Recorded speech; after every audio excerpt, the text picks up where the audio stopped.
નમસ્કાર ખેડૂત મિત્રો, વિશ્વાસ એગ્રો એજન્સી રાણપુર ખેતી માહિતીમાં હું ધુડાભાઈ સર્વ ખેડૂત મિત્રોનું હાર્દિક સ્વાગત કરું છું. તો ખેડૂત મિત્રો, હવે ધીમે ધીમે શિયાળાની સિઝન પૂરી થતા હવે ઉનાળાની સિઝન શરૂ થવા જઈ રહી છે અને ઘણા બધા ખેડૂત મિત્રોના અવારનવાર ફોન આવે છે કે ધુડાભાઈ અમારે તલ કરવા છે, કાળા કરવા કે ધોળા કરવા. તો ખેડૂત મિત્રો, આના આગળના વિડીયોમાં આપણે કાળા તલની ટોપ 5 વેરાયટી વિશે વાત કરી હતી.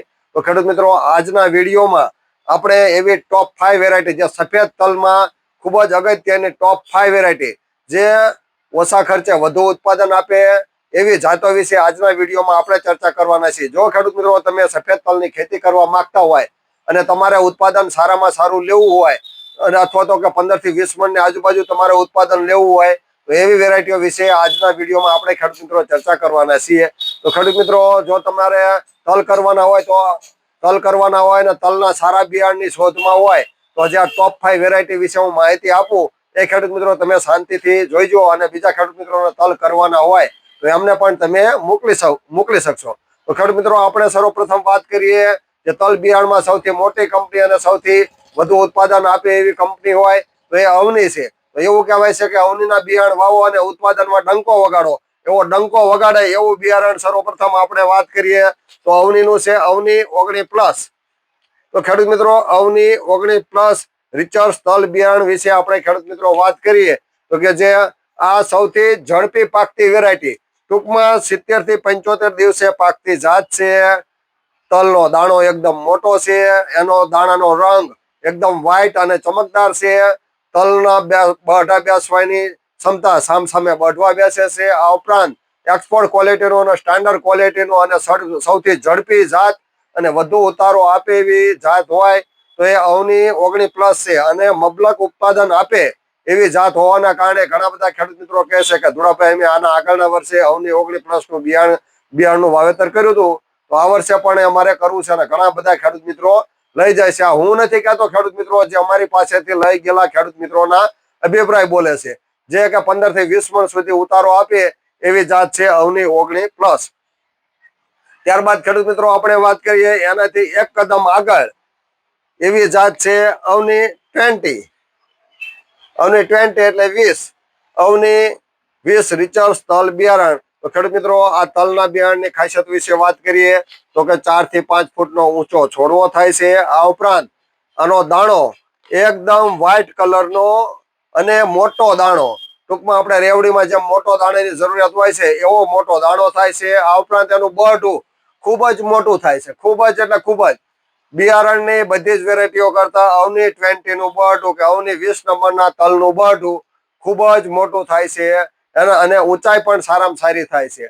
આ ઉપરાંત 3 થી 4 ડાળું વાળો છોડવો થાય છે અને ઘણા બધા ખેડૂત મિત્રો કહે છે કે ભાઈ અમારે અવની 20 નંબરના તલ કરવા છે જે વધુ ઉત્પાદન આપે અને ઓછા ખર્ચે વધુ ઉત્પાદન આપે એવી જાત છે. અને ઘણા બધા ખેડૂત મિત્રોને આના આગળના વર્ષે પણ મબલક ઉત્પાદન મળ્યું છે એટલે આ વર્ષે પણ ઘણા બધા ખેડૂત મિત્રો અવની 20 નંબરના તલ બિયારણની પસંદગી કરે છે. અને તલ બિયારણ સૌથી ક્વોલિટીમાં નંબર 1, ઉતારામાં નંબર 1 અને ઓછા ખર્ચે વધુ ઉત્પાદન આપે એવી જાત અને ટૂંકમાં 15 થી 20% બીજી વેરાયટી કરતા ઉત્પાદન વધારે મળે એવી જાત હોય તો એ છે અવની 20. ટૂંકમાં 15 થી 20 મણ ઉતારો આપે એવી આ જાત છે અવની 20 નંબરની. ત્યારબાદ ખેડૂત મિત્રો આપણે વાત કરીએ ત્રીજા નંબરની વેરાયટી. તો એના વિશે આપણે વાત કરીએ. ત્રીજા નંબરની વેરાયટી છે જે છે મંગલમ સીડ્સની. મંગલમ સીડ્સનું જે આવે છે MAC 66. મંગલમ MAC 66 સોટિયા પ્રકારનું તલનું બિયારણ. સોટિયા પ્રકારના તલની ખેતી તમે જો ખેડૂત મિત્રો કરવા માંગતા હોય તો તમે મંગલમ MAC 66 કરી શકો છો.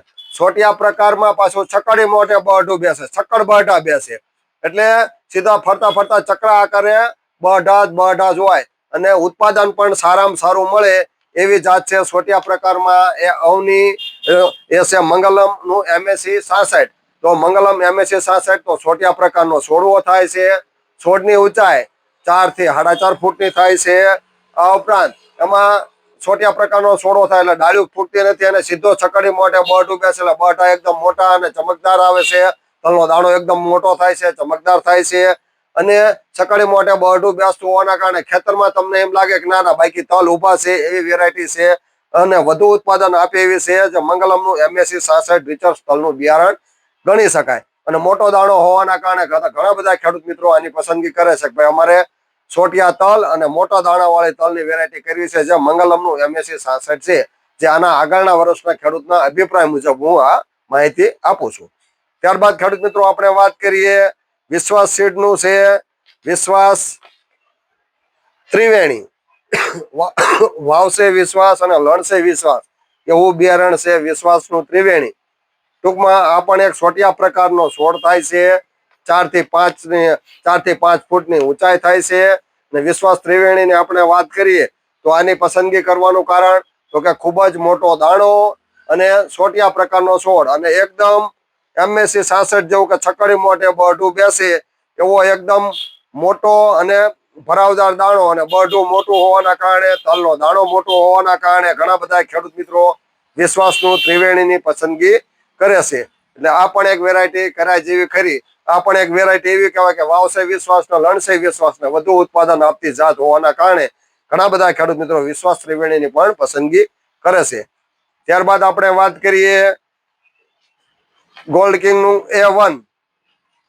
જેવું નામ એવું જેના લક્ષણો છે. ગોલ્ડ કિંગનું A1 રિચર્સ તલ બિયારણ. તો ખેડૂત મિત્રો આ તલનું બિયારણ 4 થી 5 ફૂટની હાઈટ વાળું તલનું બિયારણ થાય છે. આ ઉપરાંત 3 થી 4 ડાળીઓ વાળો છોડવો થાય છે. અને આ બિયારણ છે ગોલ્ડ કિંગનું A1. જેવા નામ એવા જેના ગુણ છે. જો ખેડૂત મિત્રો તમે આપણે દાળિયા તલ કરવા માંગતા હોય અને સૌથી વધારે ઉત્પાદન આપે એવી જાત હોય તો એ ગોલ્ડ કિંગનું A1. ઉતારામાં A1 અને વધારે ઉત્પાદન આપતો હોવાના કારણે કંપનીનું નામ પણ A1 રાખ્યું છે. અને એનો દાણાનો કલર પણ A1 એક્સપોર્ટ ક્વોલિટીનો દાણો થાય. ઉતારો સારો, તલનું બઢું એકદમ ચકડી મોઢે બઢું બેસે છે. અને ઉપરાંત ડાળી વાળો છોડવો હોવાના કારણે એ વધારે ઉત્પાદન આપે છે. તો ખેડૂત મિત્રો આ છે ગોલ્ડ કિંગનું A1 તલ બિયારણ. તો ખેડૂત મિત્રો આપણે જે આ ટોપ 5 વેરાયટી વિશે વાત કરી છે એ ખૂબ જ મોટી અને સારી કંપની વિશે આપણે ચર્ચા કરી છે.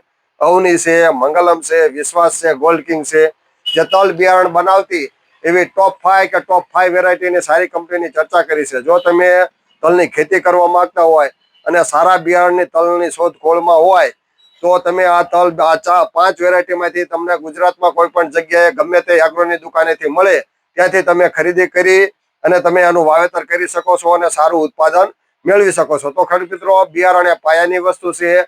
તો એનો સાચા અને સારા બિયારણની પસંદગી કરો તો જેથી કરીને વધારે ઉત્પાદન આવે અને તમારું જીવન ધોરણ પણ સુધરી શકે. અને જો ખેડૂત મિત્રો તમે આ વિડીયો તમને ગમ્યો હોય અને બીજા ઘણા બધા ખેડૂત મિત્રોને તલ કરવાના હોય તો અમને પણ તમે આ મોકલી શકશો, જેથી કરીને એ પણ સાચા અને સારા બિયારણની પસંદગી કરી શકે. હવે પછી આપણે ખેતી માટેનો નવો વિડીયો બનાવીએ. ત્યાં સુધી અમને રજા આપો. આવજો. આભાર. જય જવાન, જય કિસાન.